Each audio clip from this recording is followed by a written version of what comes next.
this is another episode of the title's way too long and I can't remember it, so we'll just put it up on screen. We have here, oh shoot, I need to grab a document. We have here, I'll use my phone here for a second. This is the JVC GZ-HD3U. This is one of the first cameras I ever used for video stuff. One of my dad's cameras that I guess he doesn't want anymore, but I figured I'd make a video on it because of how you can see it in OBS there. How much I've used it over the years. But yeah, if we're looking at this, I took the specs off the website. The camera came out, according to Google, in early September 2007. It claims it has a progressive scan 3 CCD sensor. So I think the way 3 CCD would work is you have 3 different color channels, 3 different chips. The actual output video is interlaced, which means you have 2 fields that switch back and forth between, and you get some weird stuff with that sometimes. This is like 2007. I think that we must have had this camera 2011, 2012, somewhere in that time frame. Yeah, so 3.5 inch progressive scan, 60 gigabyte internal hard drive, which is really interesting. So you can get like hours of video, which at the time, solid state media was very expensive still. 10 times optical zoom, 200 times digital zoom. That sounds like that would be terrible on the digital zoom side, but the 10 times, if you go all the way out, I mean, I'm sure it's a sensor, how many times it can upscale without being terrible. SD card in there, which I put a new one in there. We had some issues. I had some issues getting that remote control. So a lot of stuff is redundant. The extra resolution's really strange. Let me see if I can find on here. Okay, let me see. Plugin software, 3 CCD.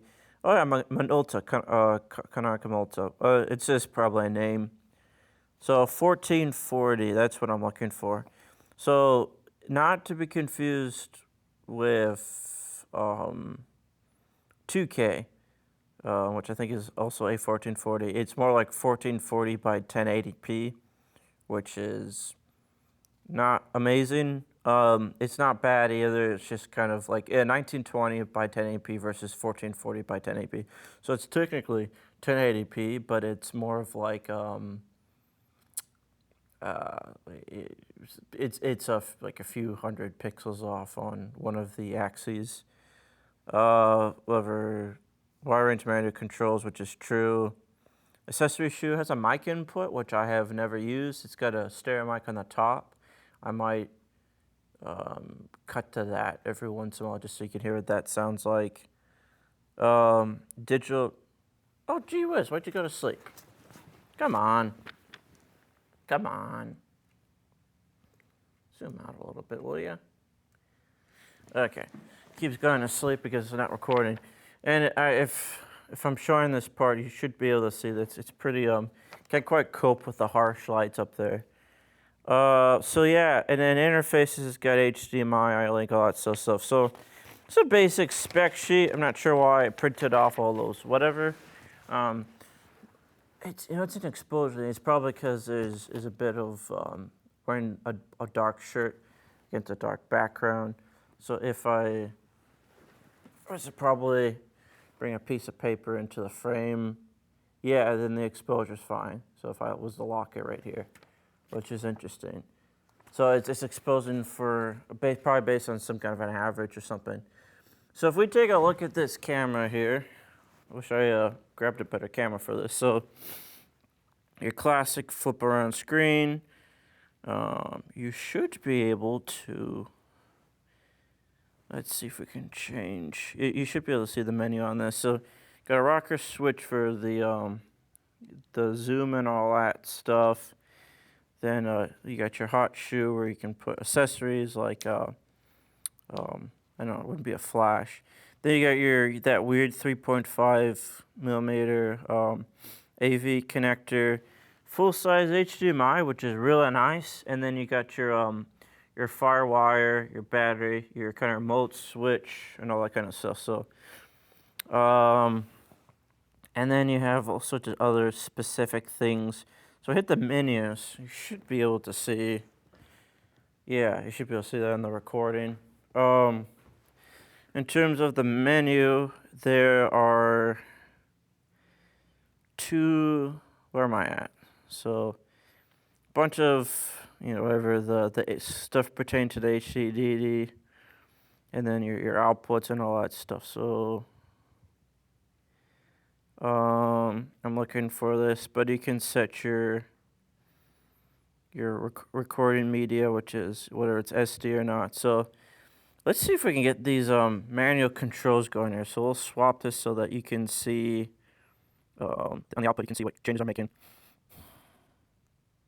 Not sure what that means. Oh, so gonna make it worse. That's great.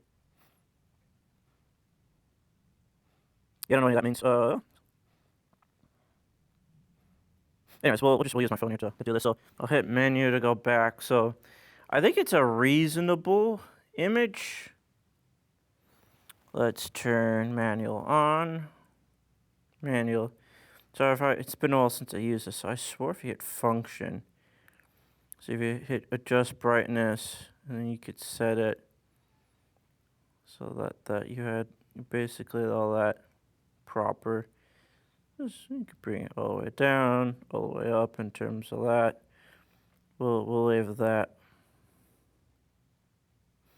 Shutter speed, we'll set that to 1/60. That seems about right. Aperture priority, auto.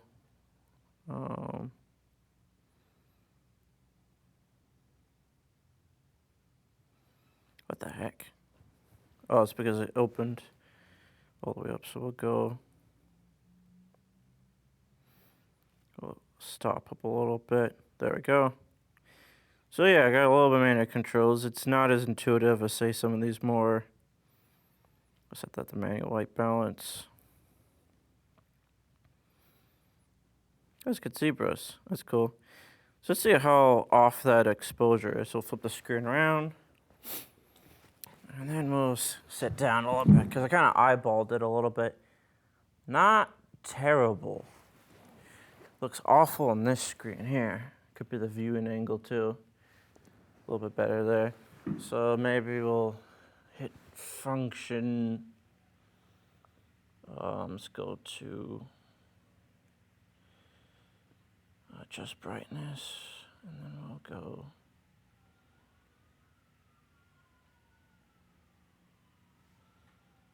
Let's bring it down a little bit more, maybe. That's probably fine. As long as the shutter speed's all right. So let's start rolling on here.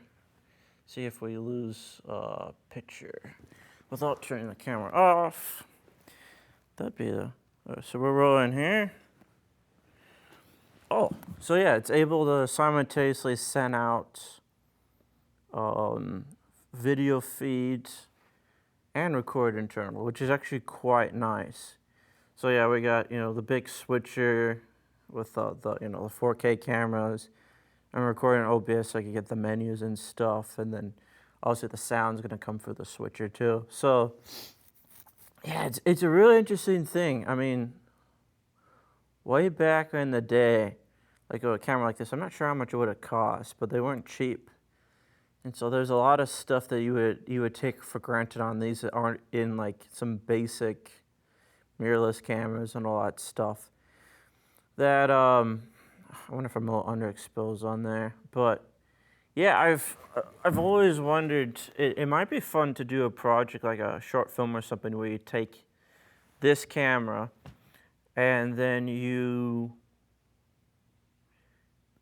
basically take your nice sound, your nice light kit, a little bit of decent location, all that stuff, and see how much you can, take a shot I would have done back when I was 13, 14, and then go years and years later with better tools and better techniques and all that stuff. I'm actually able to do something that's actually, pretty good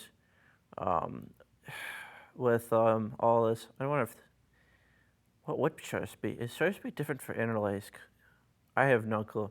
Anyways, it's probably all right in terms of shutter speed. So I'm impressed, at least looking on the small image here. It might not even be a terrible streaming camera. The big concern with it would be is because there's a built-in hard drive. How long is that going to last, and what happens when it dies, and all that stuff. Because those things, nothing. I've learned from having having an internal battery in a camera is bad. Having an internal, mechanical thing is also bound to be bad. But yeah, it's probably hard to quantify a little bit, but just you sometimes when you go back and you look at some of these little tools, it's a bit clumsy. I think for me to be able to see that, messing around with that functions and stuff, trying to set things in and not knowing what anything means can be a little bit of a hindrance. But at the same time, though, like I said, we had a Canon PowerShot around the same time, and it was a good enough, stable platform to be able to get me through, I think, years of stuff. Even using it for stop motion, which it was spitting out 1080p frames, which is you usually want to go a little bit higher than what you're releasing with when you're doing something like that. But yeah, I'm quite a fan of what it was, and like I said, I'm sure there's other versions of these that had an actual focus control and all that stuff. But anywho, that is that. We've been doing this for about 12 minutes. Talking a little bit about this old JVC camera. Yeah, it's 3CCD. They don't really do that anymore. I mean, a lot of cameras before the Red came out were like that. Everything's CMOS now. They get better low light balance, and a lot of the advantages of 3CCD, I think, has been engineered out of. What am I trying to say? It's just not necessary anymore to whatever. As much as it would be good to have distinct color channels and all that kind of stuff, and maybe in the future they'll maybe some kind of hybrid technology. But it's kind of like the plasma screen of cameras. Some great cameras. I think the Sony F35 was one and all that stuff. But anyways, this has been it for this show today, and I hope you have a good rest of your day.